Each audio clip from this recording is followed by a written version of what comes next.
Bueno, en esta oportunidad quisiéramos tocar los primeros capítulos de la epístola de Pablo a los Corintios, la primera epístola de Pablo a los Corintios. Y en estos primeros capítulos nosotros vemos a Pablo literalmente derribando al gran ídolo que tenían los corintios. Recordemos que los corintios, la ciudad de Corinto estaba ubicada en la península de Grecia, cerca de Atenas, la cuna de la filosofía occidental. Cuando Pablo escribe esta epístola, la filosofía griega tenía aproximadamente 500 años y hacía unos 400 años más o menos habían vivido aquellos tres más grandes filósofos griegos de todas las épocas, Sócrates, Platón y Aristóteles. De modo que cuando ahora, en el siglo I, Pablo va a Corinto, la cuna, Grecia, la cuna de la filosofía occidental, tiene un dilema.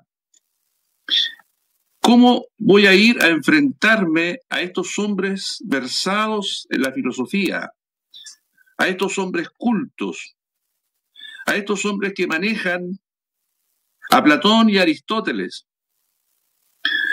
¿Cómo los voy a enfrentar? Voy a predicar el Evangelio. ¿Me prepararé? ¿Leeré las obras de estos grandes filósofos para estar al día? ¿Para poder utilizar las mismas herramientas y armas que ellos manejan? Y aquí en el capítulo 2 de 1 Corintios encontramos cuál fue la actitud de Pablo al enfrentarlos por primera vez. ¿Cuál es la respuesta a esta pregunta? Y les invito a que leamos el capítulo 2. Dice, desde el versículo 1, así que hermanos, cuando fui a vosotros para anunciaros el testimonio de Dios, no fui con excelencia de palabras o de sabiduría, pues me propuse no saber entre vosotros cosa alguna. Fíjese, ahí en eso cosa alguna están incluidos 4 o 5 siglos de filosofía, de sabiduría humana. Pone Pablo en esta sola frase el hacha a la raíz del árbol de la filosofía griega, para decirles, no quise saber nada de lo que ustedes saben, de aquello en lo que ustedes son expertos, sino a Jesucristo y a este crucificado. Vamos por partes. Sino a Jesucristo. Pablo tenía la opción todavía, al hablar de Jesucristo, a hablar de todo lo que Jesucristo es. La grandeza, la magnificencia, la gloria del Dios encarnado, del Dios creador de todas las cosas, del Dios manifestado y que realizó prodigios y milagros y que realizó diversos hechos portentosos. Todavía Pablo tenía la opción de mostrar a un Cristo grande, hacedor de milagros y portentos. Pero fíjese que incluso descarta esa posibilidad, la deja absolutamente de lado. Y él se enfoca en un solo aspecto de la vida y de la obra del Señor Jesucristo, y que es la cruz. Y la cruz, sucede que la cruz, queridos hermanos y hermanas, es la parte menos atractiva de Cristo, humanamente hablando. Es la parte débil de Cristo. Es la parte insensata de Dios. ¿Por Porque ¿cómo le explicamos a un filósofo griego que el Dios que vino del cielo, que se hizo hombre, fue a morir como un esclavo en la cruz, en una cruz vergonzosa e ignominiosa, que estaba destinada a los malhechores, que era motivo de vergüenza y oprobio? ¿Cómo explicar eso? Esto es algo loco. Es algo ridículo, como leía recién Juan Pablo en esa versión. Ridícula la predicación sobre la cruz como el hecho mismo de la cruz. Dios reducido a la más mínima expresión de debilidad y de insensatez, muriendo en una cruz.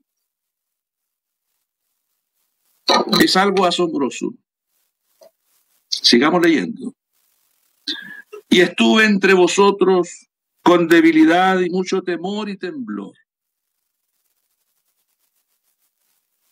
Pablo sabía que él no podía entrar en el terreno de la sabiduría humana.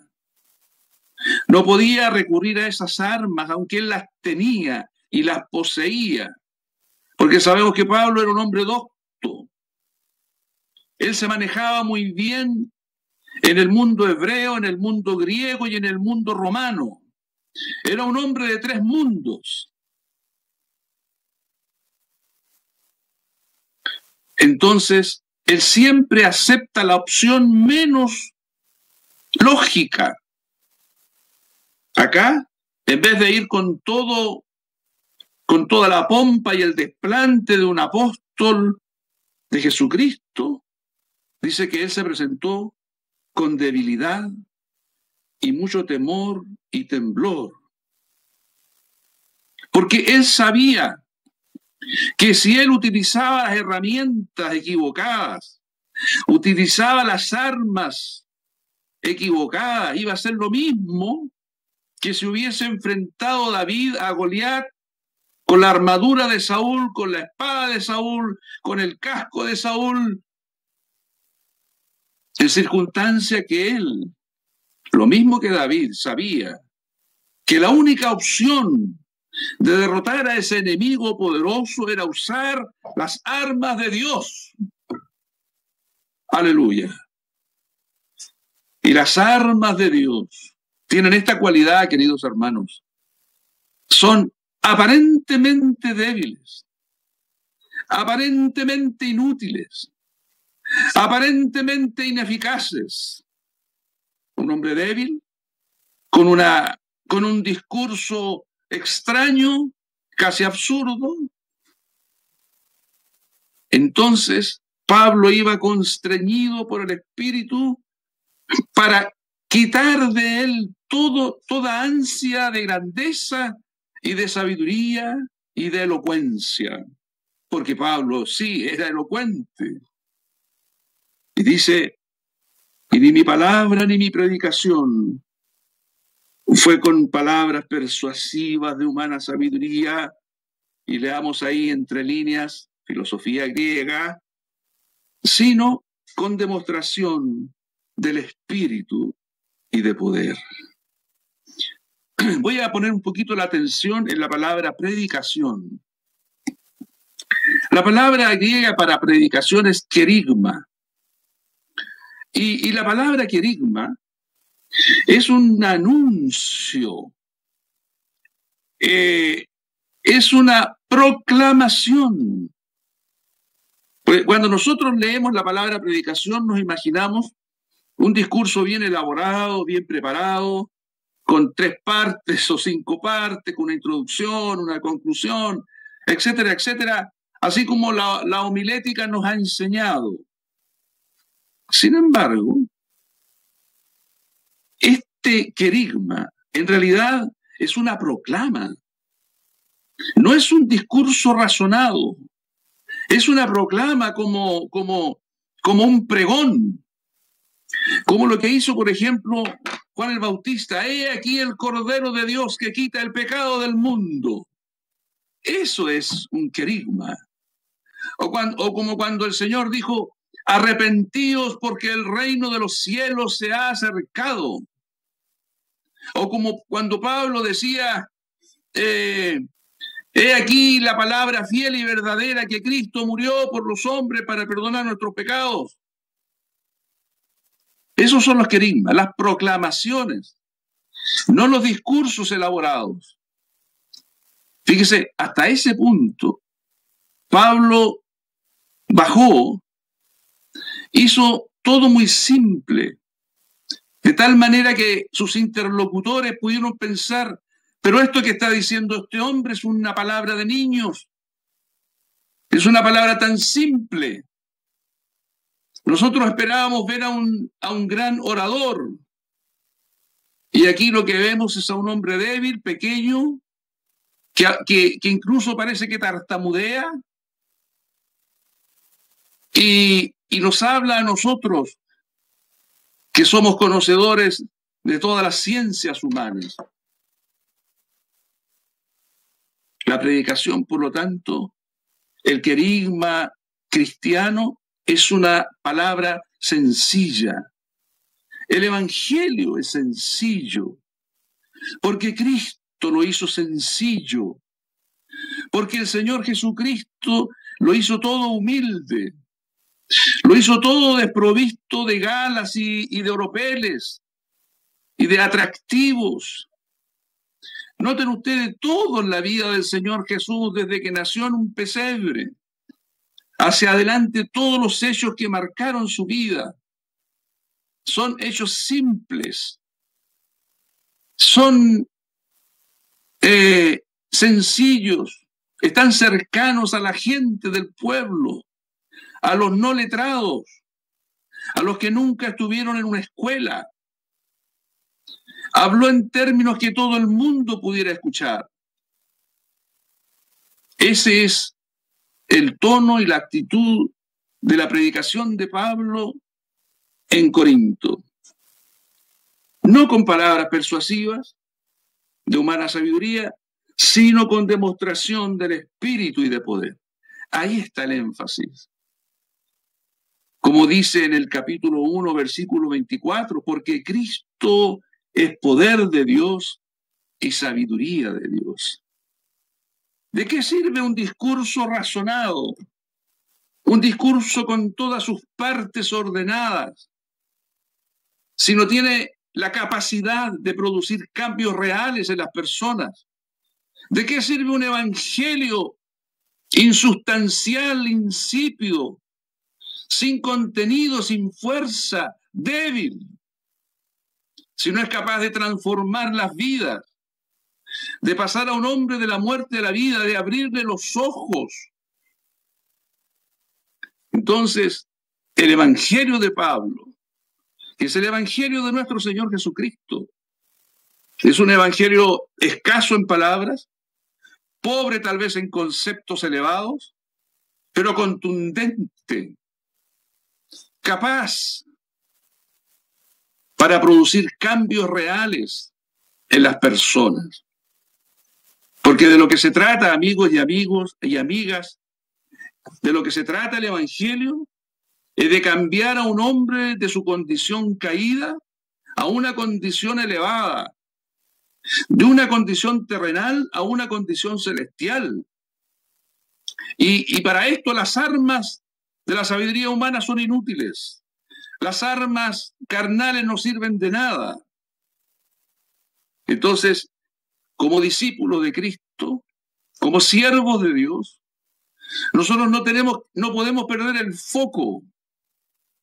Las herramientas y las armas que utilizamos no son carnales, sino poderosas en Dios para la destrucción de fortalezas, dice Pablo en otro lugar.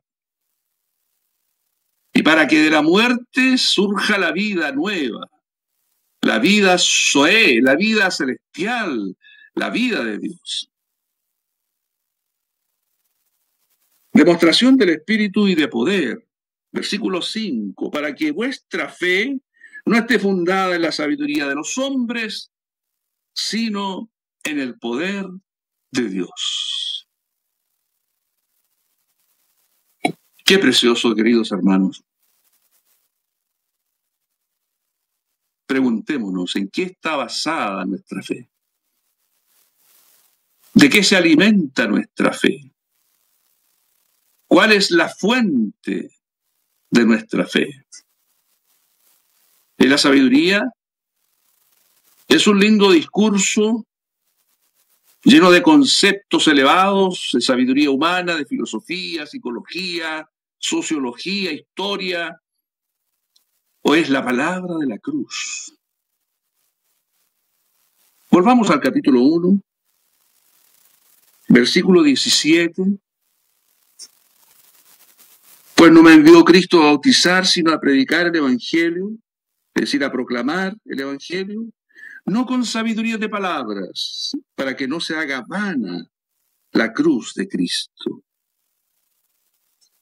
Fíjense, está la cruz y está la predicación sobre la cruz.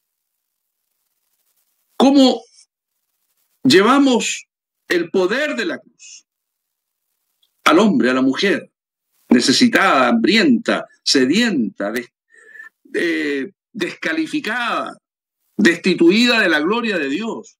¿Cómo llevamos la palabra, la cruz? ¿Cómo llevamos la cruz, el hecho de la cruz, la muerte de Cristo, el derramamiento de su sangre, su sacrificio vicario? ¿Cómo llevamos la cruz de Cristo a la persona que lo necesita? Dice aquí, no con palabras de sabiduría, para que no se haga vana la cruz de Cristo. Es decir, nosotros podemos quitarle el poder a la cruz, como dice en otra versión, para que no sea vaciada la cruz de Cristo. Entonces, si nosotros predicamos el Evangelio a la manera griega, podríamos decir, usando sabiduría humana, excelencia de palabra y sabiduría, le quitamos el poder a la cruz. De modo que Dios, que es celoso, Dios que determina cómo tienen que decirse y hacerse las cosas, no va a respaldar esa palabra así grandilocuente, porque su énfasis no está en las palabras nuestras, sino en la cruz, en el hecho de la cruz, en el sacrificio de la cruz, en Cristo muriendo en la cruz, cargando sobre sí el pecado de los hombres y de las mujeres. Versículo 18. Porque la palabra de la cruz es locura a los que se pierden, pero a los que se salvan, esto es a nosotros, es poder de Dios. Locura versus poder. Para un erudito, para un sabio, la palabra de la cruz es locura. Y más todavía si el heraldo de esa palabra, el profeta, el evangelista de esa palabra, es un hombre sin letras y del vulgo. ¿Han percibido ustedes, han sido testigos alguna vez de con cuánto menosprecio un hombre importante que camina por la calle, un hombre muy seguro de sí mismo, mira a ese predicador callejero que está en la esquina hablando de la cruz de Cristo? ¿Cuánto menosprecio? Es locura. La sabiduría del mundo tiene sus propios parámetros, y según esos parámetros lo que ese hombre en la esquina predica es una insensatez, es un arrebato, es producto de la ignorancia, de la superstición o de lo que sea, pero no es digno ni siquiera de ser mirado. Sin embargo, los criterios de Dios y los parámetros de Dios son tan diferentes. Versículo 19. Pues está escrito: destruiré la sabiduría de los sabios y desecharé el entendimiento de los entendidos. Nos saltamos al capítulo 3 de 1 Corintios. Versículo 18. Nadie se engaña a sí mismo. Si alguno entre vosotros se cree sabio en este siglo, hágase ignorante para que llegue a ser sabio. Porque la sabiduría de este mundo es insensatez para con Dios, pues escrito está: Él prende a los sabios en la astucia de ellos. Y otra vez, el Señor conoce los pensamientos de los sabios, que son vanos. Qué palabras más fuertes. Porque resulta que toda la cultura que se enseña en los grandes centros culturales, en las grandes universidades del mundo, son precisamente estas cosas de las que se habla aquí. La sabiduría de los sabios, el entendimiento de los entendidos, la sabiduría de este mundo, la astucia, los pensamientos, insensatez, locura, etcétera, etcétera. Todas esas lumbreras de conocimiento que se envanecen en sus conocimientos, que creen tener autoridad para determinar qué y cómo son las cosas del universo y del mundo y de la vida. Dice aquí que son insensatos, dice aquí que son necios. ¿Y sabe cuál es la razón y la explicación de por qué son necios y son insensatos? Porque en su conocimiento ellos no tienen en cuenta a Dios. Para ellos no existe. En el escenario de sus ideas, en el edificio conceptual que ellos levantan, no existe Dios. Y si existe alguna idea, alguna teoría, algún atisbo, es para negarlo, para ridiculizarlo, o bien para reducirlo a un simple concepto, a una simple fuerza, de tal manera que eso es aún peor que desconocer su existencia. Es reducirlo a un concepto y a una estratagema, a un ardid, a una fantasmagoría, a un esperpento, o podríamos utilizar algunos adjetivos para decir de qué manera a Dios se le menosprecia, se le pisotea, se le desconoce, se le ridiculiza. Ese es el problema de la sabiduría humana. Por eso es necia e insensata. Porque si no tienen en cuenta a Dios, no les sirve de nada.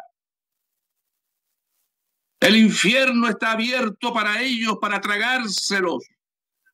Y ellos no saben, no se dan cuenta, tienen los ojos cegados. ¿Cómo no van a ser necios? Dijo el necio: en su corazón no hay Dios. Dice un salmo.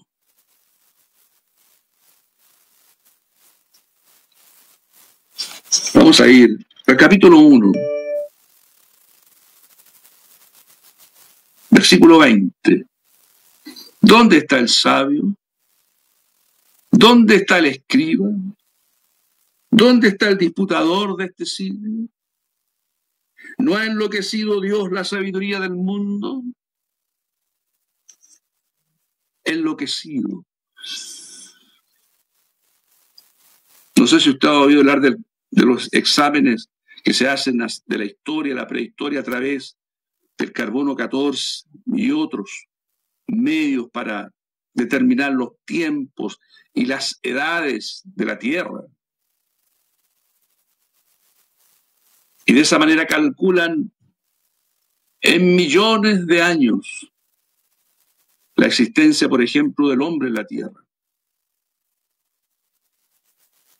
Y de esa manera yerran en sus elucubraciones vanas y hablan de la evolución del hombre. Cuando Dios creó al hombre perfecto, cuando el hombre sobre la tierra no tiene más que 6.000 años de vida, y las escrituras son claras en mostrarnos cuáles son los tiempos, los cronos, desde Adán hasta acá. ¿Cómo es que un detalle pequeño, una regla para medir el tiempo, les resulta un fracaso tan grande que los lleva a distorsionar todas las demás cosas? Él prende a los sabios en la astucia de ellos. Los prende, los captura, los inmoviliza, los enloquece. Oh Dios, qué grande eres. Oh Dios nuestro Padre, Padre amado, Padre querido. Tú has enloquecido la sabiduría de los hombres y a tus niños y a tus pequeños les has abierto los arcanos de los cielos para mostrarles tu sabiduría verdadera, para mostrarles a tu Hijo Jesucristo, en quien están escondidos todos los tesoros de la sabiduría y del conocimiento. Sí, Padre, porque así te agradó.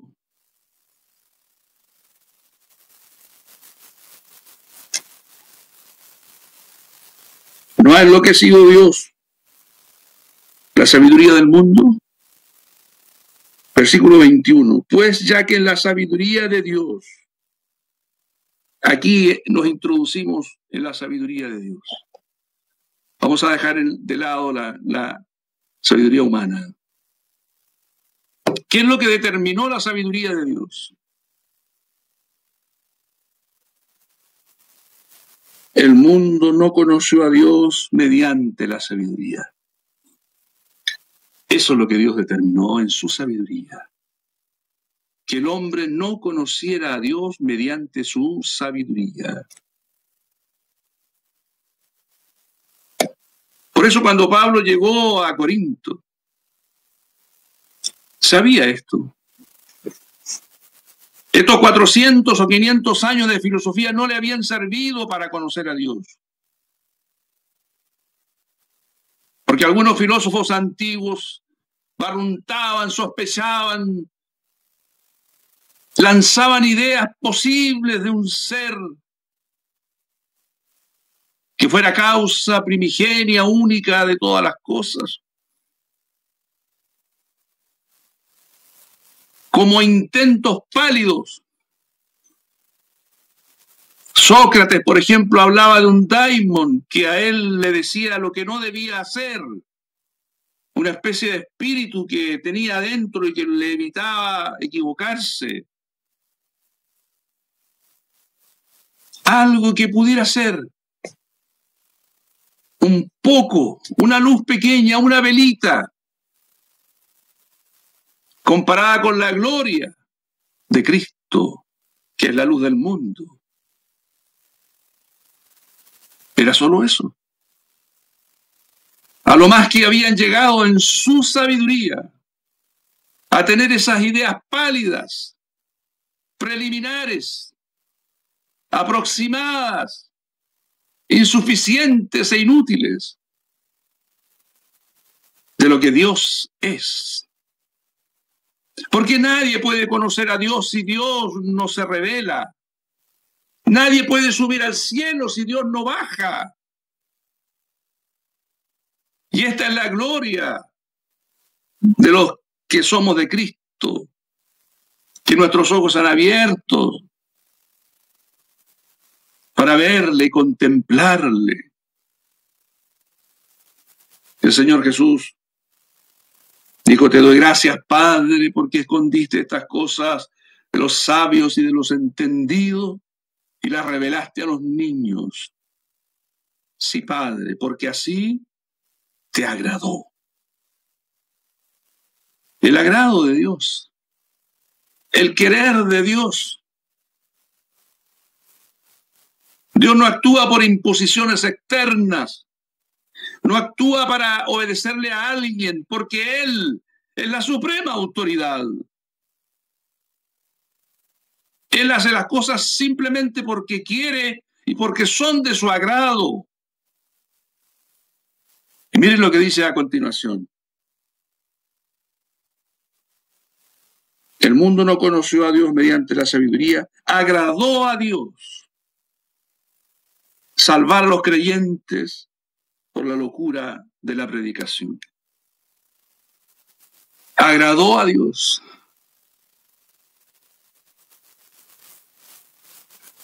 Hay en el Nuevo Testamento al menos 4 oportunidades preciosas cuando se muestra cuál es el agrado de Dios. El primero es lo que citamos recién cuando el Señor Jesús dijo, sí, Padre, porque así te agradó. Es el agrado de Dios de esconder las cosas a ciertas personas y revelárselas a ciertas otras personas. Dios que cierra el cielo a algunos y lo abre para otros. Lo abre para los pequeños, lo cierra para los grandes. Siempre es así con Dios. Él se abre, Él es asequible para los pequeños. Y Él se aleja, Él resiste a los soberbios, a los grandes, a los que se creen algo. Esto es una constante en todos los caminos de Dios, en toda la forma de proceder de Dios. Cada vez que un cristiano se empieza a enaltecer, se empieza a levantar, Dios lo empieza a mantener a distancia. Lo mira de lejos, lo mantiene lejos, porque Él abomina la soberbia y el orgullo. Ya lo dijimos en otro programa anterior, porque el orgullo y la soberbia no nació en el corazón de Adán. No es intrínseco del corazón del hombre, viene de más atrás. Ustedes saben de dónde viene. Agradó a Dios salvar a los creyentes. Agradó a Dios esconder las cosas de unos y revelarlas a otros. Y en otra parte, en Gálatas, en el capítulo 1, dice Pablo, dando testimonio de su propia realidad espiritual, dice, agradó a Dios revelar a su Hijo en mí. El agrado de Dios es revelar a su Hijo, para que el hombre ya no camine más en la ignorancia y en la oscuridad.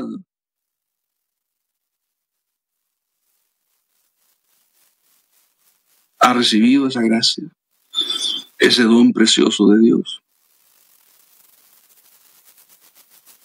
No es que Dios quiera discriminar arbitrariamente entre unos y otros, como para esconder de unos y revelarle a otros. Hay un principio, que acabamos de decir.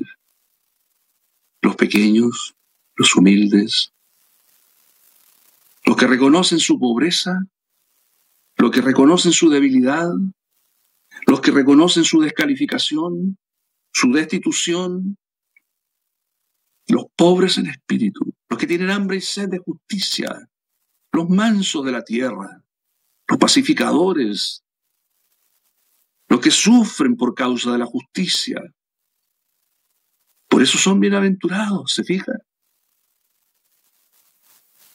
Porque Dios se agrada de revelarles a ellos sus tesoros, sus misterios, su sabiduría profunda.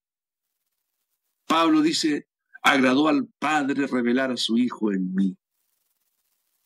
Oh, bienaventurados somos, y ahí me incluyo por la gracia de Dios, entre aquellos que han recibido este don. Y esto es un conocimiento, esta revelación no es un conocimiento libresco, académico, filosófico. Es una revelación, es un milagro divino. Es una irrupción de luz desde el cielo en medio de nuestras tinieblas. No por obras de justicia para que nadie se gloríe. No es por méritos personales. No, es por su gracia, por su misericordia, por la fe en Jesucristo, por haberle aceptado, haberle recibido en el corazón, por haber hecho veraz a Dios, diciéndole: Dios, sí, es verdad, lo que tú has dicho de tu Hijo es verdadero, lo creo. Tú no eres mentiroso, tú eres veraz. Tú dices la verdad cuando dices que el que cree en el Hijo tiene vida eterna y el que no cree en el Hijo no tiene vida eterna. Y cuando tú dices, este es mi Hijo amado, en el cual tengo complacencia, yo te creo, Dios grande, eres veraz. Eso significa hacer veraz a Dios. Creer que lo que Él dijo acerca de su Hijo es verdadero. Y si es verdadero, yo no puedo desoírlo, no puedo volverle la espalda, no puedo hacerme como el que no escuchó. Porque si lo hago, vuelvo a Dios mentiroso. ¿Y saben ustedes lo que significa eso?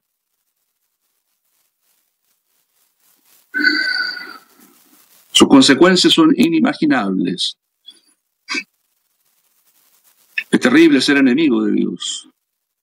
Es terrible poner en duda la veracidad, la honestidad de Dios, la rectitud, la justicia y la santidad de Dios.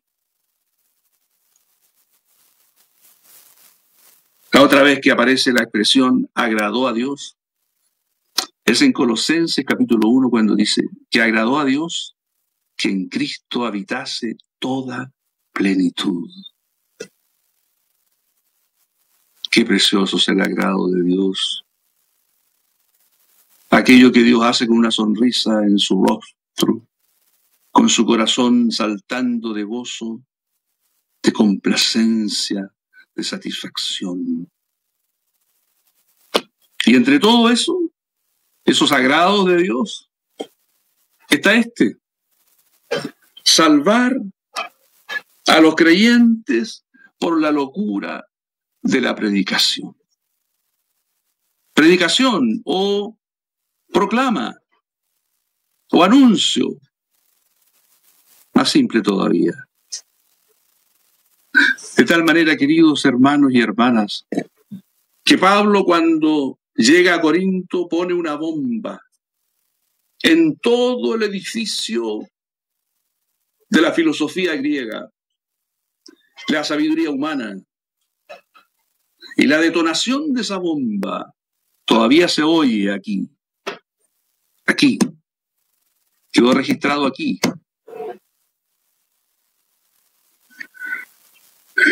Nosotros no podemos, por tanto, poner nuestra mirada, nuestra confianza en aquellas cosas que Dios derribó.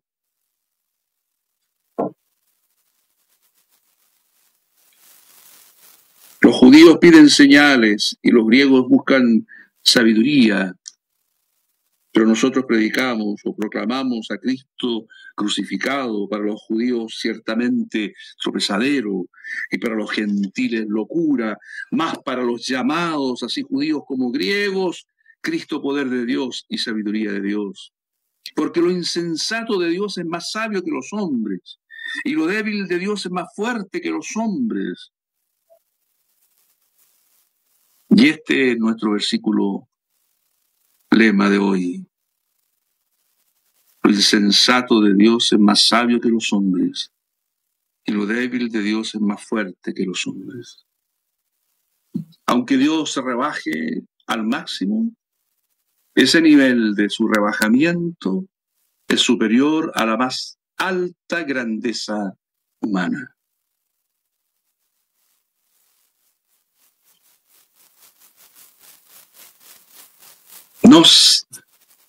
Dejaremos impresionar, seducir o hipnotizar por la falsa sabiduría humana, por esta cultura en la cual estamos envueltos hoy en día, tan engreída y autosuficiente, tan vanidosa, tan orgullosa. ¿Podremos nosotros como cristianos, que tenemos la sabiduría adentro, que tenemos los tesoros descubiertos ante nuestros ojos, podremos nosotros deslumbrarnos ante estas cosas?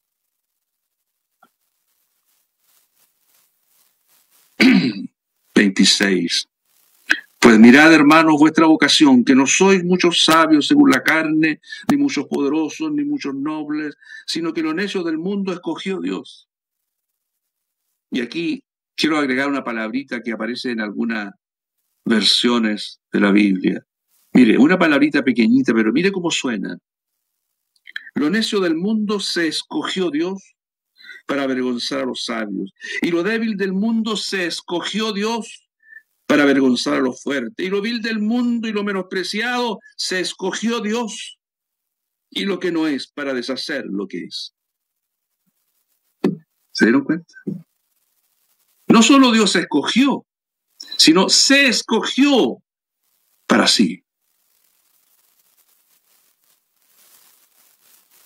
Dios nos escogió, siendo eso, necios, viles, siendo débiles, menospreciados, para Él, para deshacer lo que es, para avergonzar a los sabios, para avergonzar a los fuertes. Por eso, en 2 de Corintios, Pablo dice en el capítulo 12, por lo cual, por amor a Cristo, del versículo 10 en adelante, me gozo en las debilidades, en afrentas, en necesidades, en persecuciones, en angustias, porque cuando soy débil, soy fuerte. Cuando soy débil, soy fuerte. Pablo llegó a entender también este punto, que él se gloriaba de esa debilidad. Porque esa debilidad que él se escogió para sí es lo que nos hace fuertes. Y siguiendo en este mismo libro, 2 Corintios, mire lo que dice en el capítulo 13 y versículo 4. Porque aunque fue crucificado en debilidad, se refiere al Señor, vive por el poder de Dios. Pues también nosotros somos débiles en Él, pero viviremos con Él por el poder de Dios para con vosotros. La debilidad de Cristo en la cruz es nuestra debilidad hoy. ¿Para qué? Para que se manifieste en nosotros el poder de Dios. Es una transacción, querido hermano. Tú le ofreces tu debilidad y Él te lo devuelve en poder. Tú le entregas la nada misma y Él te entrega una tremenda riqueza, una tremenda capacidad para hacer las cosas que nosotros no podemos hacer. Versículo 29, a fin de que nadie se jacte en su presencia. Volví al capítulo 1. Mas por Él estáis vosotros en Cristo Jesús.